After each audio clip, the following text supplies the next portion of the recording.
You're tuned in to the Smart Love Podcast, where real stories, real lessons, and real love meet.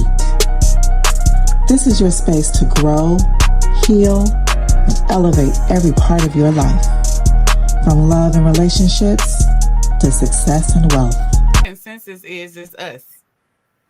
At the end of the day, life is always about self. Did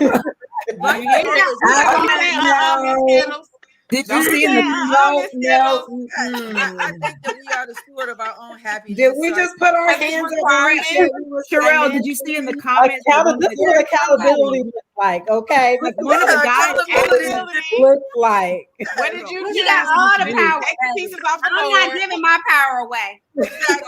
I'm taking my L's and I'm taking my W's. I gotta take them all. But I'm taking my L's and my W's. You know but what the I thing mean? is, at the end of the day, like what everybody, Miss Fatima, you said the same thing. Are you choosing this person? Are you choosing this person? Are you asking the right question? Hit me. Right. So listen, when I just went that whole diatribe about that relationship where I was carrying all that weight in my bitterness, because there was a point of bitterness where I acted a plumb fool. Story for a whole nother day. When I said to the Lord, I fasted and prayed for 3 years for you to send me a man of God, and you sent me this. And that's the man of God you got. Do you know what the Holy Spirit said to me? I didn't choose him for you. I didn't send him. You chose him. You chose him. And there's power in that. And I had to sit in that. I had to sit in it. I had to face it. I had to deal with it. Weep, cry, have a temper tantrum, roll in the floor. But the bottom line was, I knew when because the sister just talked about not keeping the man covered. When God said that, our person, we're going to be sitting over there like Miss Duchess. So she just talked about keeping the man covered. We're going to be sitting over there like that. I knew before I walked down the aisle that this Negro was not ready to be married to me, and I did it anyway. And then tried to blame it on God. Yeah. Woo! Talk about the blame it on God. We tried to blame it on the Lord. That's what we do. And then figuring that out, your next person, you won't make that same, that same mistake. No, because I had a period of healing, but I had to acknowledge that. How many of us will not acknowledge our part that we play? Like Mark asked the question, what negative attributes are some women adding to fuel the war? What are we doing? Yeah. Okay. So I knew. Falling into relationships. I should have never married a Negro. I knew. Yeah. Okay. All right. Through that. All of us do that. Yeah. Absolutely. Okay. So we're moving on. I'm gonna mute myself because I talk too much. Okay. Here we go. This is a great question. Who haven't we heard from in a minute? Sister Ruth. What negative attributes are some women adding fuel to the war? And how can we fix it? It's something because a lot of the sisters share, some of the things that we do to, add to the war, like choosing the wrong mate. A few of them, said it, that they knew that this person, was not the right one, but for whatever reason, I can change it. And that's the thing as women, right? We think that we can change a man. And I remember when I was young, I used to have, I had a girlfriend and many girlfriends, and they would say, if I put it on this guy, this, real good, he's just gonna do whatever I tell him, and he gonna be fixed, right? This is what they would say. I'm gonna put it on him so good, he ain't gonna never want to leave me. Next thing you know, he done left and went to somebody else. So we have a misinformation or misconception that we think our bodies can keep them in. You got some of the finest women on the planet ain't got no man.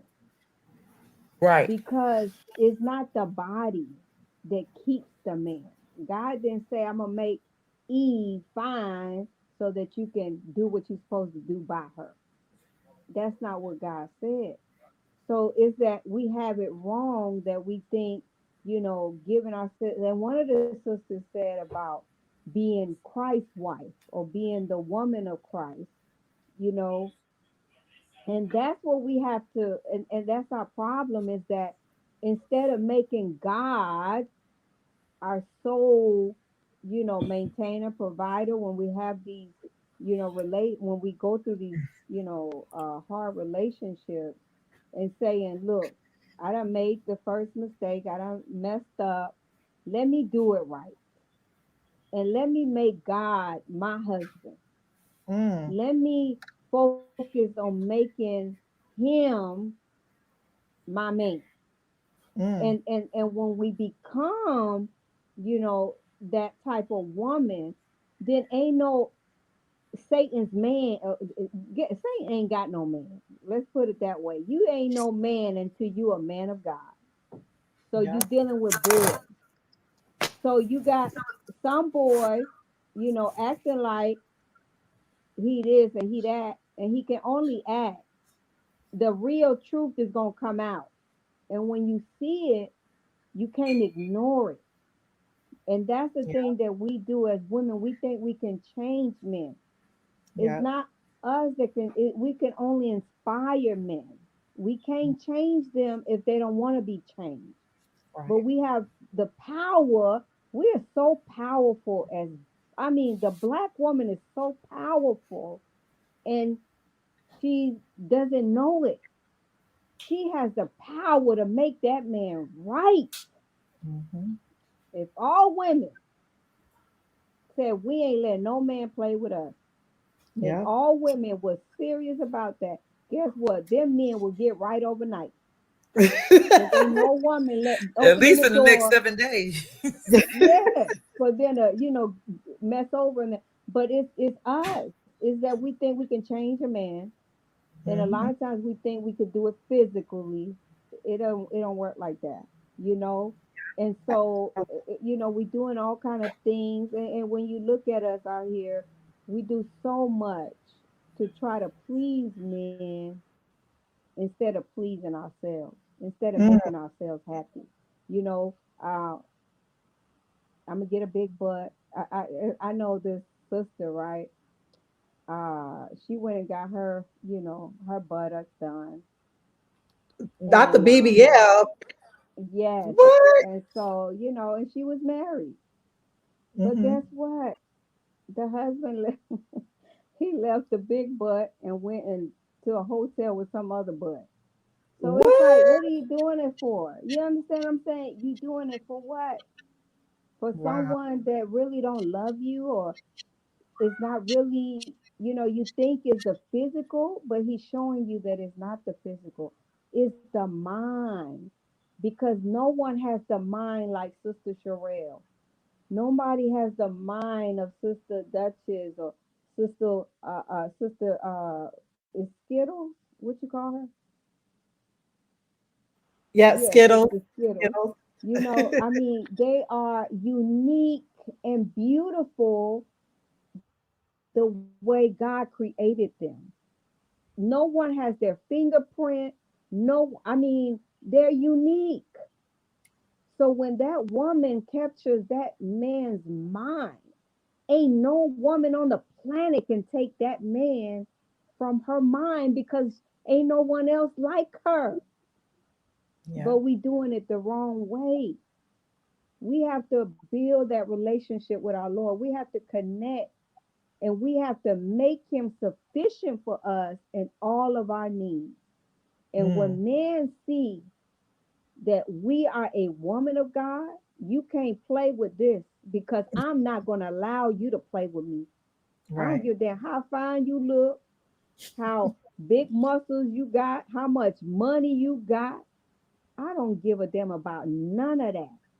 If Right. you don't treat me like the woman of God, you can keep stepping. I'm Depth. good with me and my Lord. I'm fine with that. And that's the mindset that we as women we have to build a relationship with our Lord. Or, yeah. Sufficient. He has to be sufficient for us in all of our needs. Mm-hmm. And God will bless, like that sister said, she was praying and fasting that God would send her man, but guess what she said? He didn't send it, she chose. So we have to wait. And God, we serve a good God. He's not an unjust God. God is good. Mm-hmm. And when you know you serve a good God, he ain't gonna let you down. So when you turn yourself to him, he gonna give you what you deserve. Mm-hmm. But you can't choose what you want. You have to be open for what he has for you. Yep. But you will not know until you build that relationship with him. And that's the only reason that I've been married to my husband this long. Because my husband will tell you, all my year, I said, God's sufficient for me and all my needs. I don't need you and no other man. You hear me? Yeah. And I was serious about that. I believe that with all my heart because I know that Allah, God loves us. He loves the woman. He loves the black woman, and he's just waiting for us to turn ourselves over to him, and that's what helped me in my relationship is when, my husband acted a fool or I acted a fool. Like my daughter said, we went to the truth, the truth of what God said. Yep. And we had to submit to that because other than that, it's not gonna work. My opinion ain't gonna work. His opinion ain't gonna work. No, the truth of what God said. We have to humble ourselves, and that's what love. That's how you know you have someone that loves you because they're willing to not obey you, obey me, but they're willing to obey the Lord. They're willing to obey God. That's when you Amen. know you got something you can work with. When you ain't got no man that talk about God, he ain't into God. Well, you can't work with that because you need a man that's Well, connected to his creator. That's the Amen. only way it's gonna work.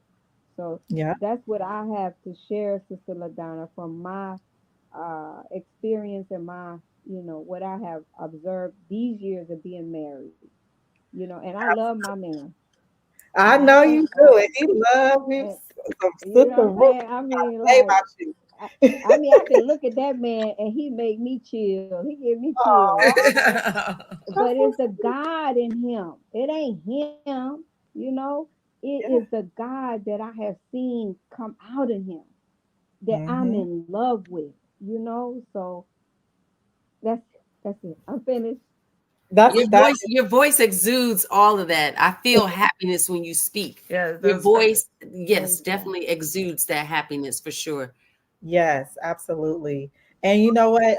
You touched on something that I know has always been a problem for me. Like I and it could just be like I just have this big heart and I just want to save the world. But I for some reason like to find men that need fixing. Like they have something that, they're missing. They've lost their mother or I don't know, just they have something missing that I can see and I can feel. And I feel like, oh, if I can just, put myself in there and he can see how great I am and I be this great woman, it's going to fix him and make him what I need. Because I just like it's something which is always something about me that attracted me to men like that. And like it took some healing for me to recognize that because I didn't I was just like, I don't know what's wrong with him. I'm doing everything. I'm a good wife. I'm this, I'm that. What's wrong with him? Then I started to be like, well, what's wrong with me? And it was what it was. Like I wasn't letting God choose for me. I was choosing based on where I felt I needed to go and what I needed to be for that person and putting their needs above my own. And doing that, like repeatedly in relationships depletes you, because there was, I wasn't getting fulfilled because I thought I needed it from that man. But like when I actually took myself out of that and focused on rebuilding my relationship with God, because the relationship actually took me further away from God. Like I was going down a path that was not mine. I was not living my perfect, like my path and my purpose was way over here, and I got on a path that I didn't even recognize myself. And it took, like I said, taking myself out of that relationship, and like I didn't want to end my marriage. I had residual feelings about that, and didn't want my children to come from a broken home.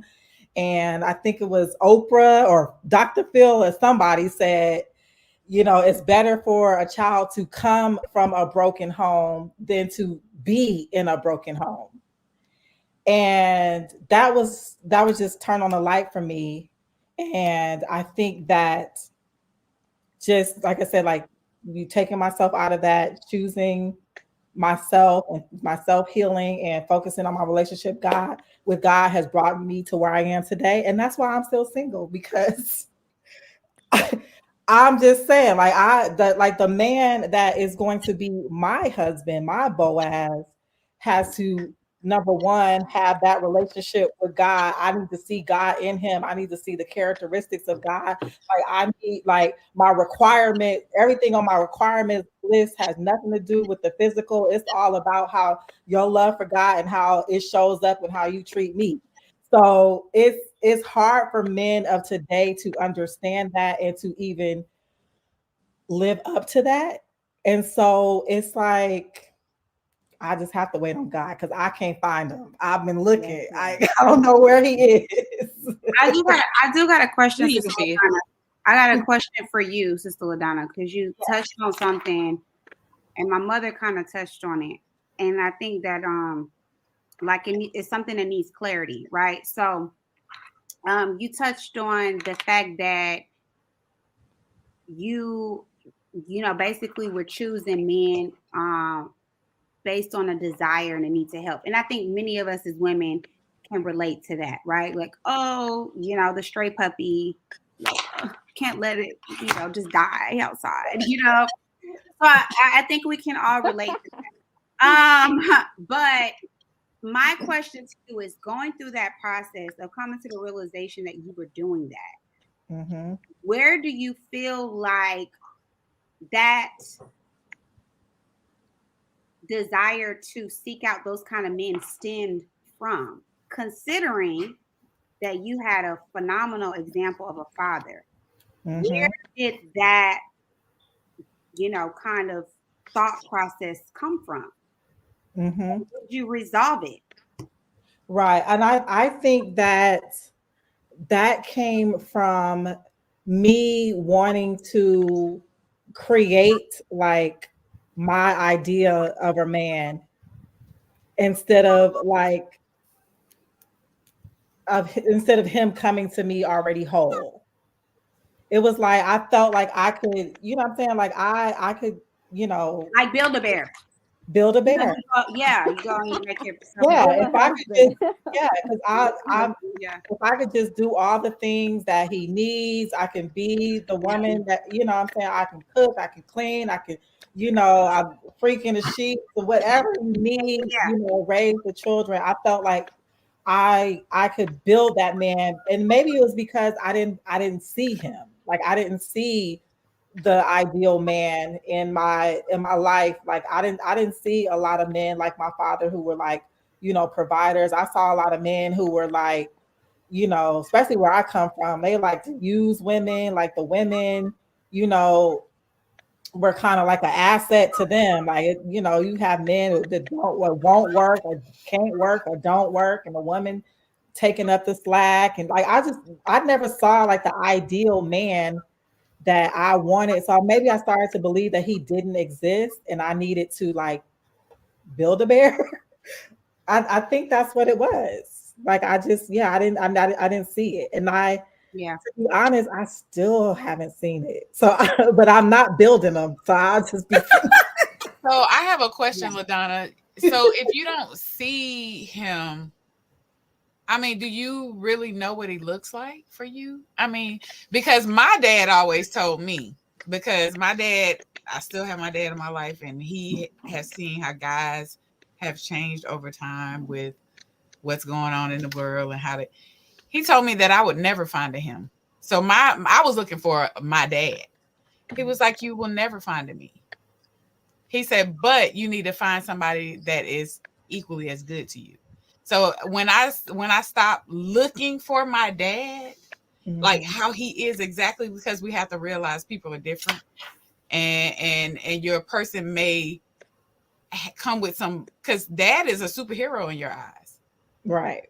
So you're not gonna find a superhero. So that's what he meant by saying that. Like, you gotta find somebody who, that you're not looking for someone who's perfect, someone who you think is perfect, someone who's a superhero. The reality is your person is gonna be flawed, because you're flawed. Like, we're all flawed. So it's like, what have you even really talked about with yourself what you're looking for and what's gonna work for you? Yeah, absolutely. And I think that and my father was not perfect. I definitely would not marry a man like that. I don't know. Back in those days, they did whatever. They had families over here, families over. That's absolutely not what I'm looking for. But I think when I'm talking about the example of my father, I was talking more about like the provider side of him. But when I say I haven't seen like the ideal man, especially like when I was, going through the just adolescence and dating and being a kid, all that stuff like that. I don't know what I was doing, what I was looking for. I didn't even know what a real man like for real looked like. Like I think I was probably out of college when I like experienced a man that like, make you walk on the inside and he walks on the outside and opens doors. Like I didn't experience it that much growing up. So that was like new to me. Like, oh, that's what men's supposed to do. So I think that over time I have started to understand exactly not just what I want, but what I need in a man. And prior to that, I was just picking. It could be based on looks, it could be based on financial reasons, it could be education. It was just all kind of stuff that I was looking at that was not ideal. But I would see these flaws and I'd be like, oh, but he's a good guy. Oh, maybe he just needs this, he just needs molding. And maybe he just, he needs some nurturing. And that's what a woman's supposed to do. We're supposed to be their helpmeet. And I guess I thought that meant like holding him up, not like being his partner at that time. So I have a question. So I had a conversation the other day, and my statement was this: how many men grew up seeing their mothers being treated with tenderness? And I asked that question because the same amount of men grew up without seeing their mothers being treated with tenderness by a male, the same amount of women. Because a lot of times we'll say like, well, he grew up without a father. Well, there's just as many females that grew up without fathers as, and so there's a dual lesson that's going on there, because now we're adults and we're trying to perpetuate relationships that we're choosing from sitcoms because we haven't seen our mothers being treated with tenderness as little girls. And so we're guessing. We went from Sleeping Beauty to Snow White to Cinderella, but so did the men. Yeah. And so now we have a relationship with each other and we're like, well, you're not. I used to think, for example, when I was younger, I used to think if I did what he wanted, he'll do what I need. And my need was the most basic of things, but what I needed was based off of so many different, it was tainted. And now I ended up being with the guys that I felt like the relationship was good, but I was unhappy.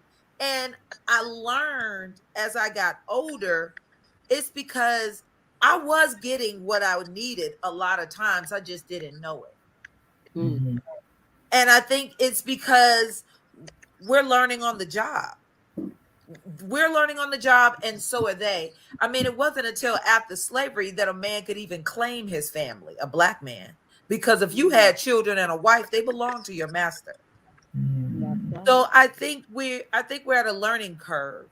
And I think that might be something that we hadn't considered as to when we're looking for a mate. Where is the idea?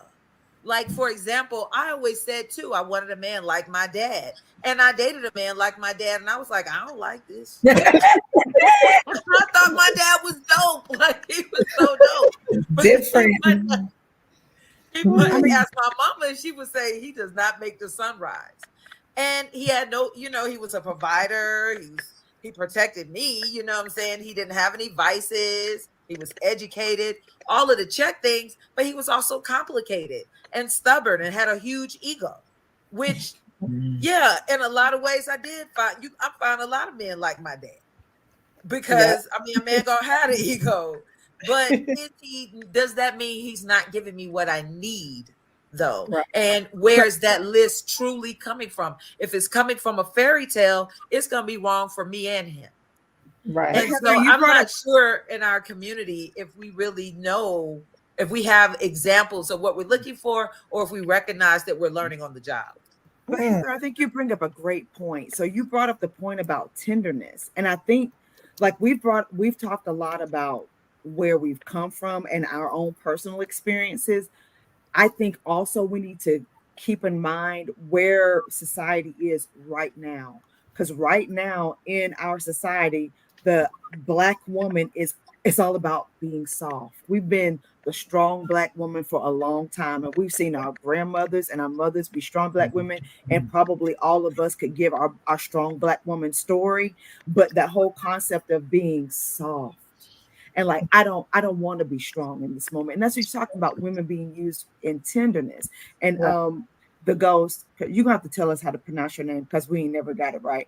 We don't know how it is. Our antithesis, I'm gonna mess it up. He said so. When he talked about, he said so physical or financial security, got it. In other words, that's what y'all need. Anything else? Yes, we need you to do what Heather said. Treat us with tenderness. I was gonna touch that too. Women need to be. We want to feel safe. We want to especially Black women. We want to feel like we can close our eyes and everything will be okay. I don't want to carry the weight of the world on my. And I'm gonna tell you something about these millennials and these Gen Zs. They ain't gonna do it.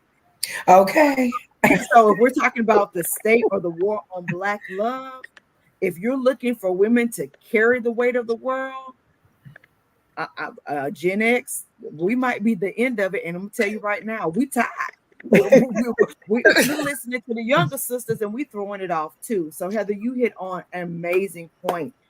Like I was joking when we were behind the scenes, Skittles. I don't want to carry the so gentlemen, I'm not saying that's what we need you for, is to carry the trash out. It's just an example. I don't want to. But actually, Wendy, we do need him to take the trash out. Yes. Actually, I was just looking like, we do. So this thing, my queen like hands. I don't want to take the trash down no more. Trash out. What was the deal breaker? Swipe left. Hello. So basically, we want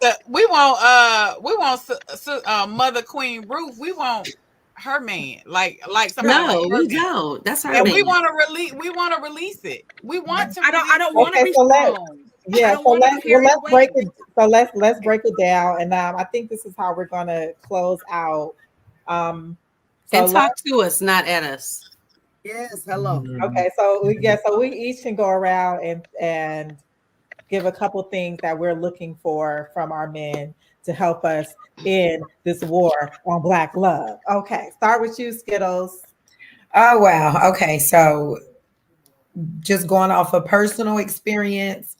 things I've learned. I'm definitely not the same person I was when I got married, when I got divorced, when I was engaged, and when that relationship ended too. I would just say for me right now, I just need vulnerability and real life, like real life, however hard it is, communication, that truthful communication. Tell me the ugly truth instead of a beautiful lie so I can choose. Because I think, we all say we want this great person, but then people come in, y'all, and they representative is off.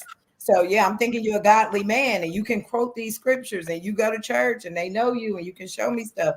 And then so just some vulnerability and some accurate, real communication. Then we can start from there. There you go. Okay, Dutch. Mix it up. Oh, my turn? Okay. Yeah. Show up single. Ooh. That part. Define single for the people in the back that don't. Because she live upstairs and I live downstairs. Touchdown. We waiting on the papers to come through. That's fair. Be willing to fall in love. Be ready. Be open to listening. Be the man. Just for me, I want a man. I want a man to show up. I want him to be single. I want him to be able to talk with me. I want simplicity. I don't need a lot of, like, I think the men had said, we as women, we show up, I have 2 degrees and I drive an Aston Martin and I own 3 Airbnb. I don't need to know all of that. I don't need to do this whole interrogation. I don't need that.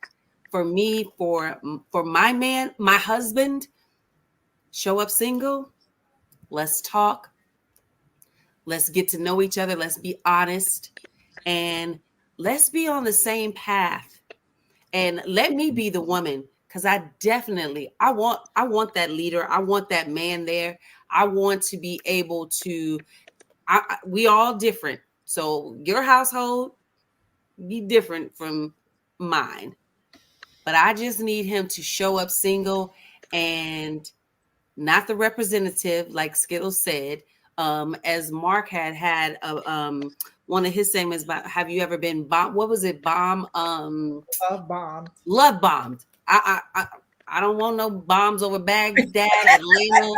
I don't want all that. Because for me, I know that I'm willing and ready to receive, and I just need him to be ready, because the journey is real. I know, it might have it took 10 days to get through the Red Sea, but it took 40 years. I might not got 40 in me, but let's get started. Let's get started. I know that's right. Yeah. Okay. Okay, I will switch it up. Heather. What am I looking for in my mate? Yes. Is that what you're asking? Yeah. I used to say I just wanted a man to be kind, because if you're kind, there's certain things you just won't do. But now I want to say I do still want a man that's kind, but I want a man that's kind to himself, because there are certain things that he will do to make sure that he's okay. So, and if he's healed, then he'll want to be with a healed woman, and that's important to me. So I want a man that's kind to himself, and he'll give me kindness, because you can only give what you give yourself. You're not gonna overdraw. So you beat yourself up, you're gonna beat me up. You know what I mean? You hard on yourself, you're gonna be hard on me. So no, I want a man that's kind. That's what I want, to himself. Okay. Sherelle. Okay, so yeah, I am looking for emotional maturity. That's like a thing that I feel like as a leader, if you're gonna be the leader, you're gonna have to lead by example. And being emotionally mature is like top of the list for that. Yeah. If she say, forget your mama, you can't go forget your mama too. Or you know what I'm saying? It's just like, I mean, we need somebody who is not gonna like twist things and manipulate. And if things are not going your way, then the second thing for me, communication is gonna play a big part in that. Like communicating and being vulnerable, like someone said, being vulnerable and being able to say what it is that you want, what it is that you need in this moment without feeling like your ego is gonna take a big hit because you're communicating things. So I also want to be seen. I want to be seen. So those are my tops. I love it. I love it. Wendy? The question is, what am I looking for in a mate? Yeah. So number one, you need to already have your own children because I'm not having any more. Okay. And if you feel that this is you, this is what I want you to do.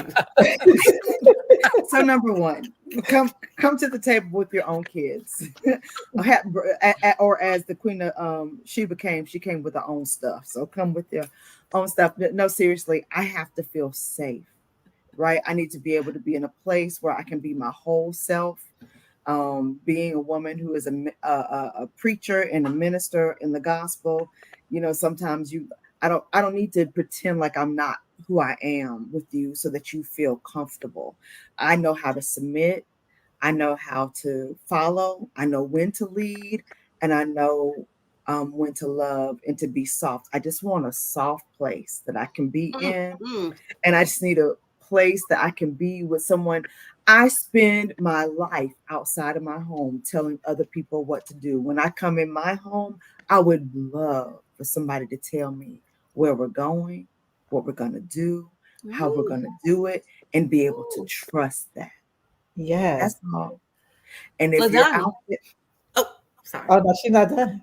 I'm just saying, if you're out there, there it is. Call her. Okay. LaDonna. Oh yeah, I'm gonna go last because you are the last. No, I know I need to hear from Sister Fatima and Sister. She got a husband. Oh no, I got this. Okay, so that's what I was gonna say. I got what I want. Right. You gonna tell us. Hold on, I got a special assignment for you, Sister Ruth. But Sister Fatima, tell us what you require of your husband, and in case he's listening, so he could take notes. What you want? Let me unmute. So number one, I'm very, especially after 14 years and want to make it a lifetime. I'm very mindful. I strive to be of respecting my husband. So number one, I don't tell him what to do ever. I make suggestions, and a hint to the wise is sufficient. So I try to influence my husband through my example. And so I try to be an example of what it is I want from him, but I also try not to demand from him what's not in his nature to give. So I don't want to be with a woman. So I don't expect a woman from my man. So I think with that, I had to learn, and that's what my mother was talking about, making God sufficient. So, sometimes I think as women, we can demand things, from a man that's just not natural for him to be. A man is not by nature a consoler, a comforter. He's not a sweet talker. Like, he's not these things by nature, right? That's why we only see that person for a short while, right? Because it gets exhausting being fake, right? So I don't encourage my husband to be like that. So I require, very similar to what Heather said, I require him to be kind. What that means is, treat me how you would like to be treated. And it's very simple, so for him that may be, and I've been married to my husband 14 years, he's more blunt than I am, right? But I realize that a lot of times it's not about what we want, it's about what we need, right? So when God sends you a man, that man is there to qualify you for the position that God has awaiting you, right? So my husband, my marriage, my journey with my husband has a lot to do with me submitting myself to the purification process to become the woman that I believe that God has for me to become. And my husband is that, he's that sandpaper. He is that purification agent, right? So that's how I look at him. So what does that mean? He's going to look different than me in a lot of ways. In communication, he's not as soft. He's a man. He's going to be more blunt. So what I communicate to him is, you know what, sweetheart, what you said was so true, was so right. In the beginning, I didn't say that. I'm like, nigga, who you talking to? Because you got me messed up. Not addressing what he said, I was addressing how he said it. Then I grew in my level of spirituality, and I grew in my relationship with God to say, you know what, I love the truth so much that I don't care how it's said. I don't care who says it. I don't care where it's coming from. All I care is that it is represented, that it has been said. So with my husband, I use that same principle. First, I acknowledge the truth. Baby, you're absolutely right. I was absolutely wrong for that. Et cetera, et cetera. I'm going to work on that. And my track record.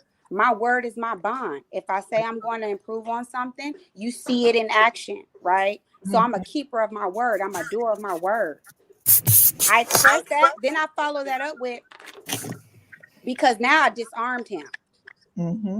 So now I follow that up with, sweetheart, in the future, it would be nice that when you express that to me, because I'm going to listen. I want to listen. You have so much wisdom, right? I want you to feel comfortable imparting that on me.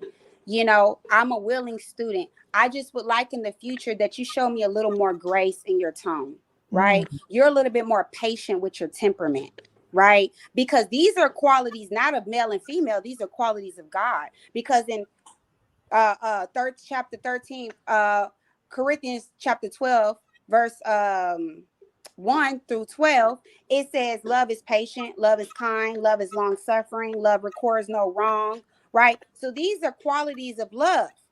So I can't say I'm requiring of him conditionally. Oh, I'm not going to be kind to you. You ain't kind to me. So you yell at me, I'm going to yell back. You disrespect me, I'm going to disrespect you. Right? Because now I'm allowing that man to make me other than myself, other than a woman of God. You're not going to do that to me. I'm not going to give you that power. Now, what I will do through my example is show you how it's done, right? To show you that how the 3 Hebrew boys could be in the fiery furnace and kept cool. Okay, because that fire represents anger, it represents the fire of emotion. Right. So I can show you how none of your sticks and stones gonna break my bones. I can show you how your word don't matter unless I decide that it matters. Right. So I give my husband space to be imperfect. I give him space to grow, to learn. I don't mind being a teacher when it comes to being an example. That's never ending. Right. Healing is a journey. It's nothing none of us really have, right? Because to be healed means to be cured, and to be whole, that means to be perfect. And none of us are that, right? So it's a process. So I show him a lot of grace. So the only thing I require of him is what I require of myself, right? So if I'm out here smoking, drinking, cheating, and acting a fool, then I guess that's what we doing. But if I'm in the house and I'm faithful and I'm cooking and I'm this and I'm praying and I'm lifting him up, and that's what I require of him, right? I require him to be a man of God. I require him to talk to his Lord. I require him to get on that prayer rug. I require him to pay his charity. I require him to speak a kind word. That's what I require of him, right? And naturally, I'm going to be the beneficiary of him being a servant of God naturally, right? And so I encourage that first. So his Mm-hmm. primary and priority is not to me, it's to his Lord. And that's what I encourage first. So if I see somehow he's being default in his duty to his God, then I kindly, through my example and a reminder, you know what, babe? I haven't prayed in a while because I know his ass haven't. So I haven't prayed in a while. You know, I'm going to go pray. I'm not telling him what to do, but I'm creating the environment. Because guess what? When you do that, you're going to agitate them demons. You're going to start casting out demons. You know, and then before you know it, that man don't want you being better than him in his house. So now, before you know, he going to be praying. Now he going to be, baby, come on. You ain't prayed in a long time. Okay, come on, let's go pray. You know, that's how it goes. And so that's what's been working for me. But, you know, for me, in short, I just require of him to be the best that he can be to his Lord. And I just realized that when I made or encouraged him to make me his focus, it was always disappointment. It was always dissatisfaction because I'm always going to disappoint. I'm imperfect. And when I made him my priority, he was always disappointing and always dissatisfying me. But when we became the secondary need, right? The secondary focus and made God the primary, and truly mean that, because we talk a lot of this, but we don't mean it. It's like, he didn't text me today. Okay, maybe he was going through something. Like, you know, men also go through things. You know what I'm saying? But he didn't send me good morning, or he, you know, these things that we do. But it's because we are lacking in our relationship with God, where we need this constant validation, emotionally, spiritually, physically. You need constant validation. I was like that. I was 21 when I got married. I'm 34 with a 12-year-old. I grew, I evolved. He grew, he evolved.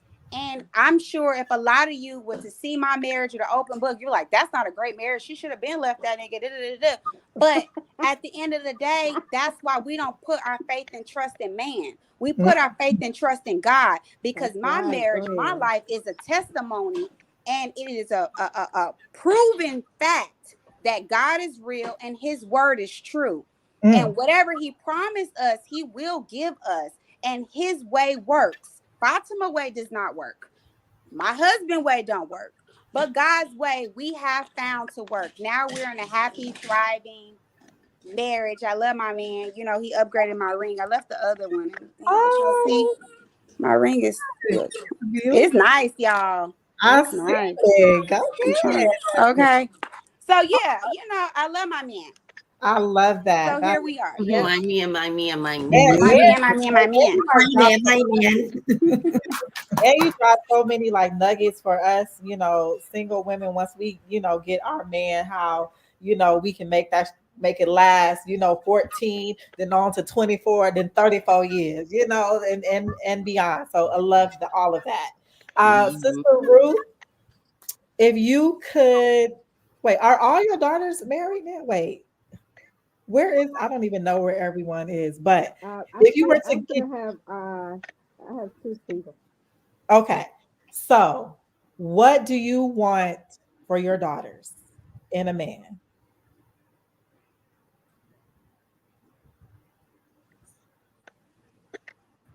I have as Fatima spoke, because I could relate, you know, to a lot of what she experienced, you know, because when you dealing with, and it's not, my husband didn't fall from the sky, you know, but the thing is that my husband was a God fearing man. He was a striving man to, you know, become one with his Lord. And him striving is what showed me that if he has a relationship with his Lord, he gonna grow and have a right relationship with me. And like my daughter said, it's God first. Mom, speak more into your Then phone because you sound far away. Sorry. okay. Um so you know I can relate, but it's I want all my daughters, you know, to marry God fearing men, men that, you know, are accountable to God, that fear God, that fear the chastisement. Because when you fear his chastisement, when man fears their Lord, they fear their God, then they're not gonna mess over the woman. They're gonna do right by that woman according to the way of God. And so that's what I want for all my daughters, is to have a man that's a God fearing man, that he care about nothing but his relationship with his Lord, and the relationship that he has with his Lord, that's what's going to trickle down to his wife, his children, because see, God is a God is a God of freedom, justice, and equality. So when you have a man that is like that, he's going to give you freedom. He's going to give you justice. He's going to give you equality. And it's going to trickle down to your children, you know? And so that's what I would desire for all my daughters, that they will have a man that loves God, fears God, and wants to be one with his Lord. So I love that. I love that. That was awesome. So I'm gonna close us out. For me, I mean, all of you touched on great attributes that I would love to have in a husband. So I'll touch on things that maybe was not mentioned. Um, I want someone that's emotionally, mentally, and financially stable. So that there's not a dollar amount of money that you have to make to be financially stable. You just have to be able to take care of yourself at least. Mentally, like I fortunately have never had to be like in an abusive relationship, or deal with someone that's mentally unstable, but I've seen it enough to know that's not what I want in a man. I need you to be mentally stable, emotionally, healed from well, maybe not healing from past traumas, relationships, whatever, on a path to healing. So that's what I mean about being emotionally, mentally, and financially stable. Someone that sees me, someone that accepts me for me, and not try to change me.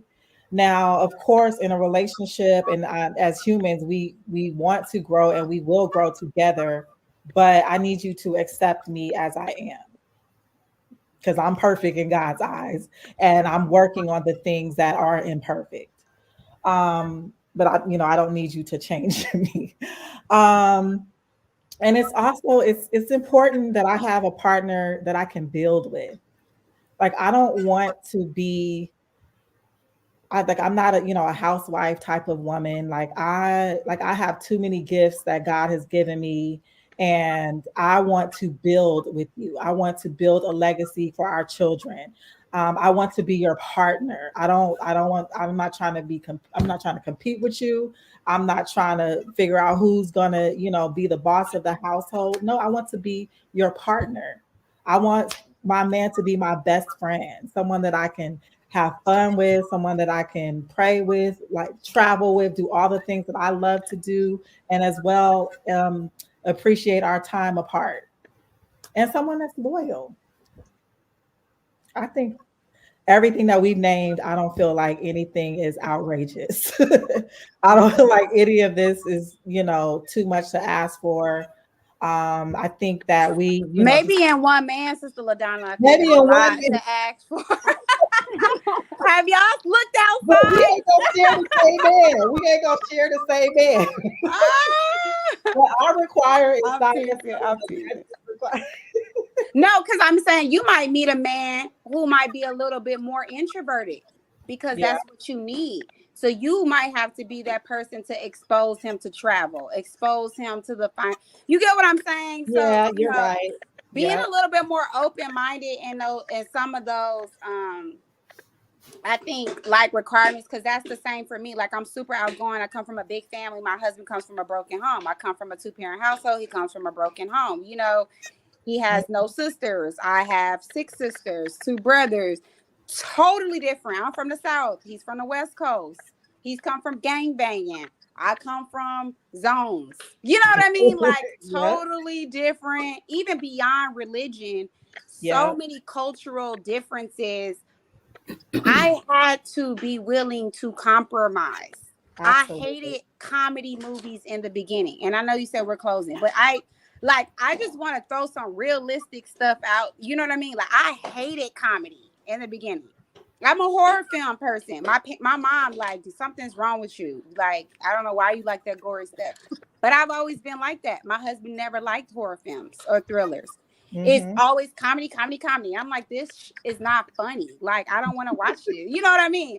Right. They had to we were arguing over what to watch. And it's like, you're so inconsiderate. We always watch what you want to, anything could be an argument when you don't have compromise, Yeah.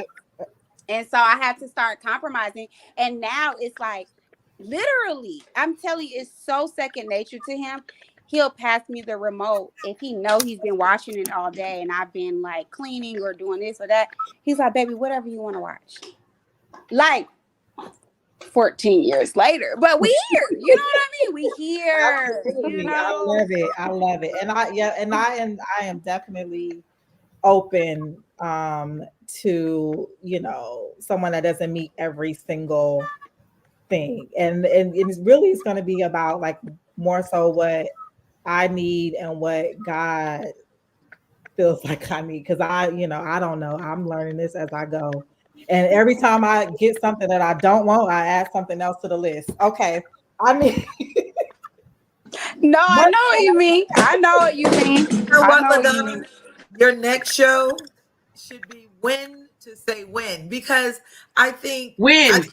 You know what I mean? I think when people say relationships are hard, it's like, okay, but how hard should they be? Exactly. Okay, so we're actually going to close out. Ladies, you hang on. I just want to say goodbye to you on the back end.